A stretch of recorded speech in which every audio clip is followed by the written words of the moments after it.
Hey, what's up, you guys? Tristan Griffin here with Nonprofit Boom. I have been moved to create a presentation entitled The AI Advantage for Nonprofits.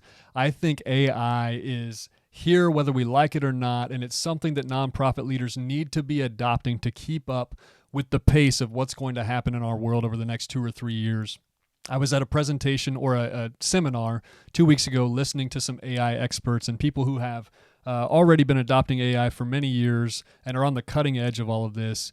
And through that, I picked up some tidbits that I want to share with you regarding the future for business in general, but in particular for nonprofits, how it's going to impact your world and how you can utilize it to increase your productivity as a nonprofit leader without taking the heart out of what you do, which is really important in the nonprofit world, as you know. So with that said, let's jump into the presentation here.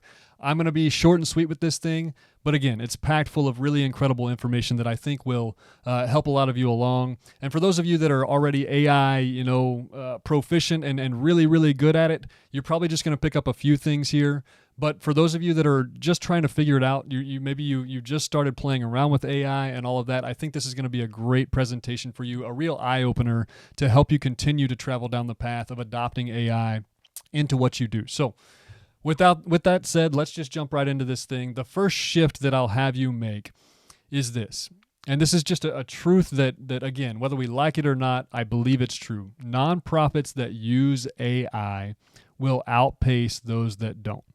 In particular, over the next few years here, as AI becomes a bigger and bigger thing. The guy that was presenting to us 2 weeks ago said that within 800 days, and this was, again, 2 weeks ago, and I'm sitting here on Wednesday, April 8th, 2026, he said within 800 days, AI will be smart enough to do the job of most people who use their minds doing their job better than them. And he said that's not, something to get too worried about, because although the expert who doesn't adopt AI will get passed up by the ordinary Joe who does, the expert who adopts AI will outpace the ordinary Joe who adopts AI, because he's already got some sort of, or she's already got some sort of specific knowledge that will help him or her utilize AI in a way that's more efficient and effective than the average Joe. So again, the message is just jump in with AI if you haven't already. So I'll start with a funny story here. So the guy that I was talking with 2 weeks ago, like I said, on the cutting edge of AI, they have an AI bot in their office. They call it GymBot.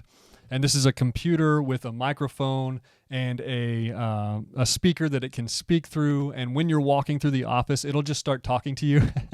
And you can have full-blown conversations with it and talk about the business or whatever they've got going on, right? They've got a lot of information about the business sort of uploaded into this AI agent. And he said one day they were sitting near GymBot having a conversation, and GymBot kept interrupting over and over. And they were like, GymBot, please stop talking. And he'd say, okay, but then he'd keep interrupting.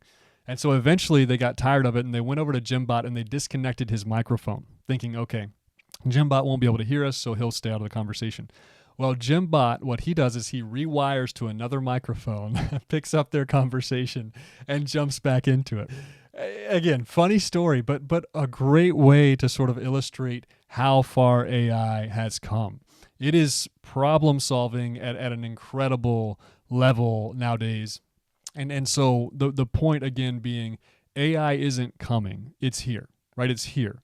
People are already implementing this on a massive scale. The guy that I was talking with, he has already cut $650,000 worth of salaries off of his payroll using AI, which sounds tragic, but again, there's other opportunities that are arising because of AI as well. He also told his workforce on January 1st of this year that you need to be producing 3 times more than what you were producing on January 1st come April 1st, or again, we're going to have to consider what it looks like to adjust our staffing. So again, not trying to do this to scare you, but trying to do this to open your eyes to help you see that AI isn't coming, it's here. And here's the truth about the percentage of users using AI. So right now, there's really, for the most part, only a small percentage of users that are using AI at a high level. The high majority of people are using AI at Google capability. They're just using AI as sort of a search engine or something that they can ask questions and receive answers to. So here's the types of AI users and the different levels at which people are using AI And again, I think it's important for you to begin trying to level up here. So level one is just using AI as a search engine. Again, asking AI a question, hey, AI, I've got this going on. Can you help me solve this problem? Phenomenal way to use AI. And some of you that have already used AI understand that AI is quite helpful in helping you gain clarity with regard to problems and solve problems. Now, it's got its glitches and those types of things as well. We'll talk about that in just a bit. But for the most part, AI is becoming better and better and better at that search engine capacity. And then level two is now utilizing AI as an employee. So that's beginning to download some of the information about your business into AI and starting to delegate tasks to AI, saying, hey, AI, can you write me this email? Or, hey, AI, can you create a social media post? Hey, AI, can you, whatever it might be for your organization. And that's again, there's only a small percentage of people who are using AI at this level at this point. And then level three is developing AI as a chief of staff for your organization. And what I mean by that is having this super agent at the top, this super AI agent at the top, and then underneath that AI agent having task-specific agents. But that super agent is sort of your chief of staff. And what you're doing is you are inputting all sorts of context into that super agent about yourself and your business to help it get a full picture of what you do, how you operate, why you do it, how you sound, even your voice and everything, right? How you want to market your business to the world. All of those things go into this super agent. And then you've got other task-specific agents that you can kind of think of as at that employee level. And this super agent begins to communicate with those task-specific agents, taking more and more and more off of your plate, freeing up your capacity to engage in other high return on investment activities. And here's the deal. When I say all of that, it's easy to be like, oh my goodness, I'm not at level 3.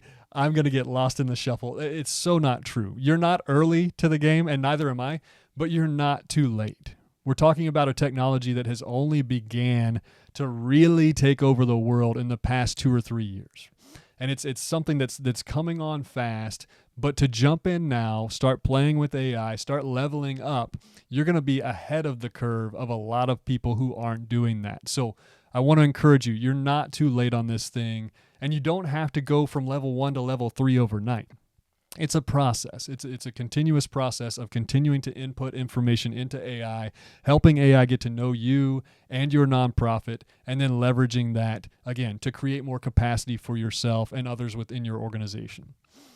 Here's some examples of AI platforms for those of you who aren't familiar or maybe you're just a little bit familiar with these things. ChatGPT, of course, is the most well-known. Claude is coming alongside ChatGPT, and really they're sort of racing with one another for the most accessible AI right now, and a lot of people are jumping from ChatGPT to Claude.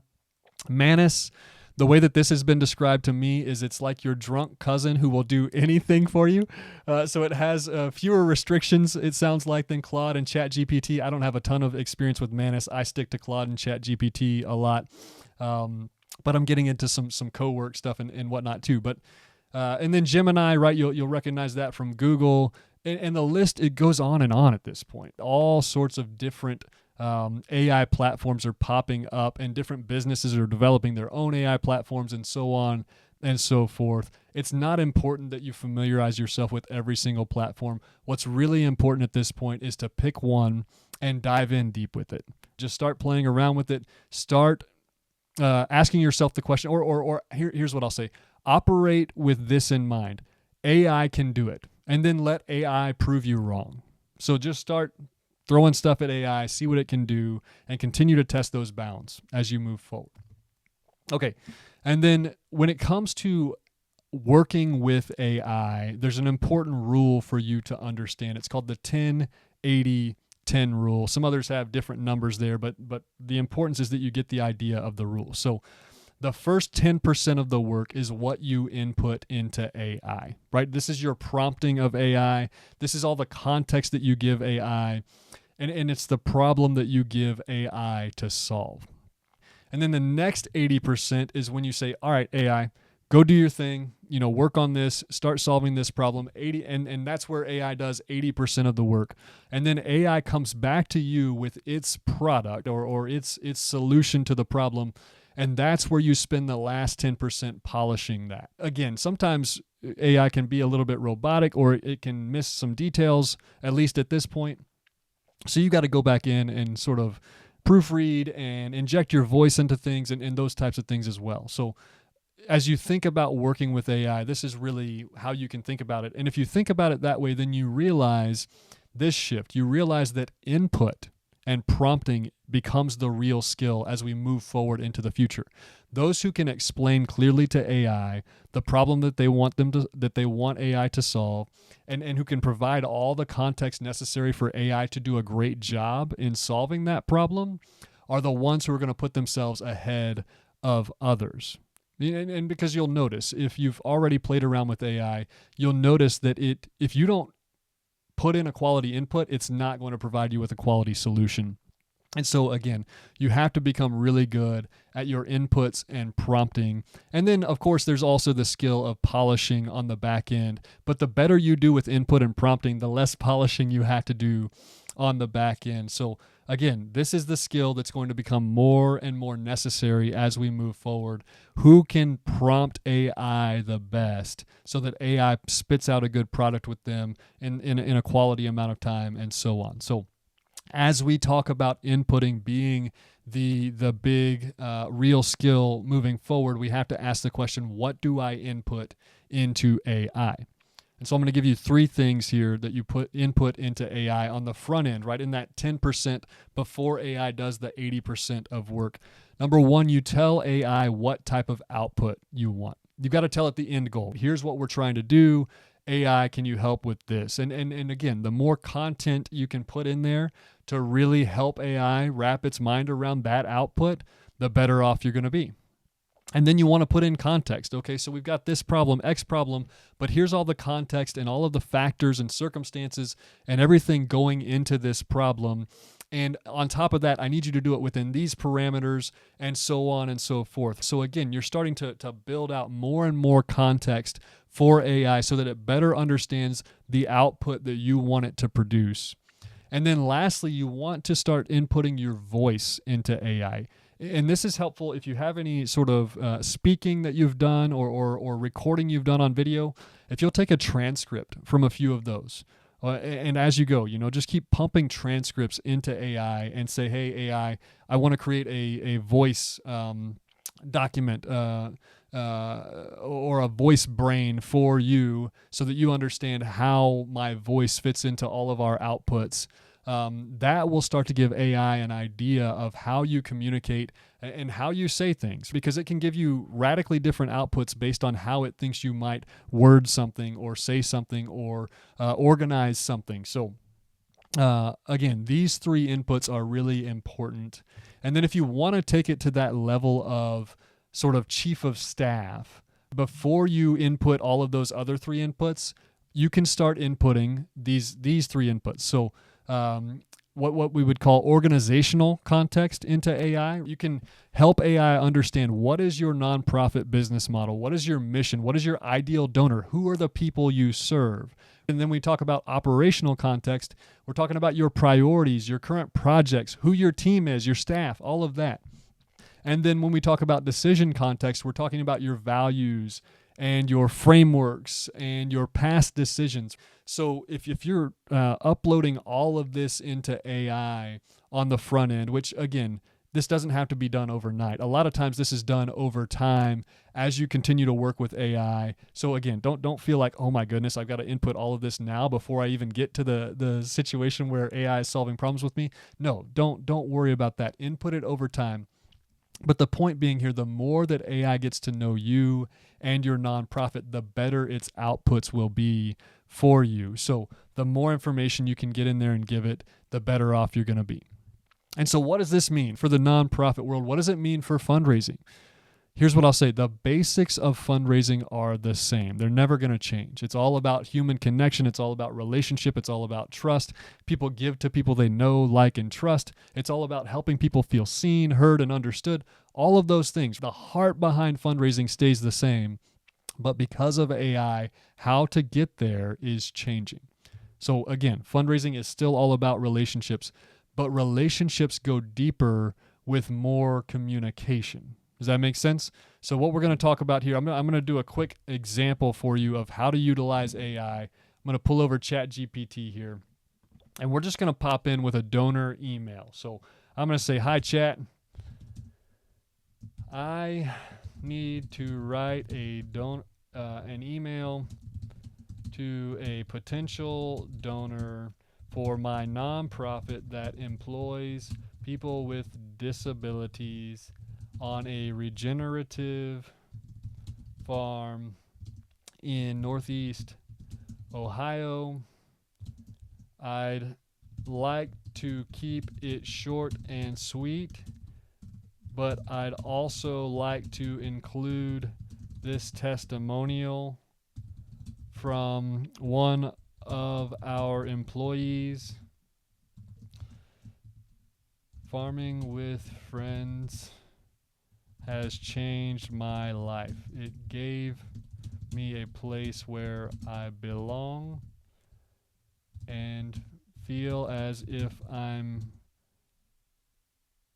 a contributor to society. And of course, I've got my misspellings.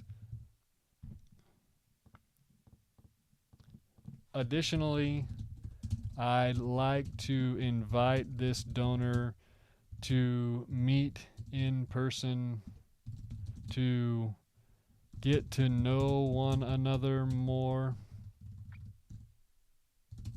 and discuss our nonprofit mission and financial goals. Can you please help? Okay, so we'll pop all that in there and see what AI comes out with. Subject, a simple invitation to connect. I actually don't really like that. Maybe it would just be connecting or something like that. A simple invitation to connect sounds too formal to me. But hi, donor's name. I hope this message finds you well. I wanted to personally reach out and share a bit about the work we're doing at your nonprofit name, which is Farming with Friends. We employ individuals with disabilities on a regenerative farm in Northeast Ohio, creating not just meaningful work, but a true sense of belonging. One of our team members recently shared, Farming with Friends inserts the quote, "That's the heart of what we do. I love the opportunity to connect with you in person, simply get to know each other, share more about our mission, and explore where our vision and goals might align. Would you be open to meeting sometime in the coming weeks?"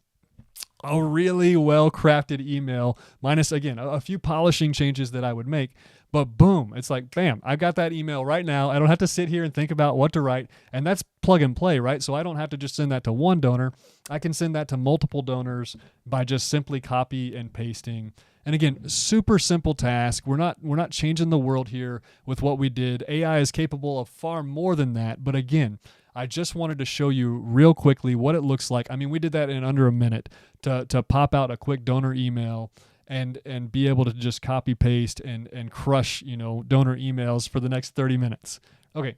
So again, we have to understand always that fundraising is a relationship and not a transaction. If you follow anything that I talk about, that's my big idea. It's all about connecting deeply with the person in front of you. And so the final shift with that in mind is understanding that in the nonprofit world and in the fundraising world, AI doesn't replace you, it amplifies you. It increases your productivity, and it helps you to free up your capacity to focus on other things that are higher return on investment, which might even mean more time to just take care of yourself or whatever it is. But again, the practical takeaway here is that AI is here whether we like it or not, and it's really important that you jump in with it now. And my advice would simply be to pick one of those platforms and begin playing around with it. If you're already playing around with it, then start to test the bounds of what you think AI can do for you. Just continue to give it different tasks and be like, hey, AI, can you help me with this? And see how it goes. So let's wrap up with this. This slideshow was created from start to finish with AI in 7 minutes and 53 seconds, right? If you need more proof that AI is a helpful time saver for you. And I'll finish this with the same thing I finished most of my videos with. I am super passionate about helping nonprofit leaders raise money for their nonprofit I've been working with a lot of nonprofit leaders recently to create a simple, repeatable plan to help them raise anywhere from $25,000 to $100,000 over the next 90 days, all from individual donors. So not with grants, not with events, not with guesswork, right? I can help them troubleshoot all of this, but $25,000 to $100,000 over the next 90 days from individual donors. And what I suggest, if you're interested in that, let's hop on a free 1-hour fundraising strategy meeting. We'll jump in. I'll walk you through some of the basics and we'll put together a plan to help you raise that amount of money. And then you can learn a little bit more about what it looks like to dive in deeper with me on that journey. And for those of you who book within the next 24 hours, you book a call within the next 24 hours, I'm going to send you a gift, and I'm also going to send you a Basics of Grassroots Person-to-Person Fundraising PDF. That's all $100 value. So again, 1-hour free fundraising strategy meeting, me and you. I'm not there to twist your arm or try and convince you of anything. I'm there to provide you with as much value as I possibly can. I want to see you thrive. I want to see your nonprofit thrive. If you want to jump in with me on that, click the link below, book a call, and let's make it happen.